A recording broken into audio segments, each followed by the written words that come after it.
হচ্ছে 2 জুলাই 2025। সূত্র দৈনিক আমার দেশ।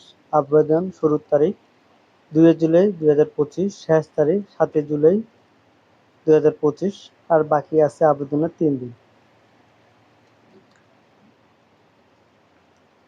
আইটি কনসালটেন্ট নিয়োগ সংক্রান্ত বিজ্ঞপ্তি।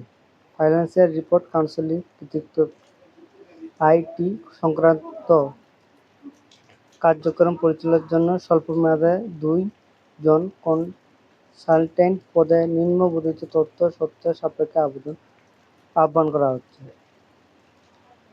পদের সংখ্যা 2 জন। আবেদনের যোগ্যতা: বাংলাদেশ যেকোনো স্বীকৃত বিশ্ববিদ্যালয় হতে ইনফরমেশন টেকনোলজি, কম্পিউটার সায়েন্স এবং এতদ্ সম্পর্কিত বিষয়ে ন্যূনতম ব্যাচেলর ডিগ্রি। ব্যাচেলর ডিগ্রির ক্ষেত্রে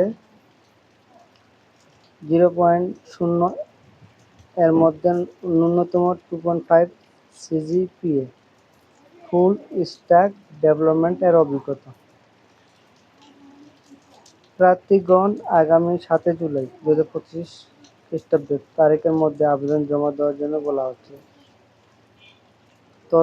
সংক্রান্ত বিশদ আবেদনের জন্য নিম্নে প্রদর্শিত এফআরসি ওয়েবসাইট frc.gov.bd.com বা কিউআর কোড ব্যবহারে অনুরোধ করা হলো। নাবিল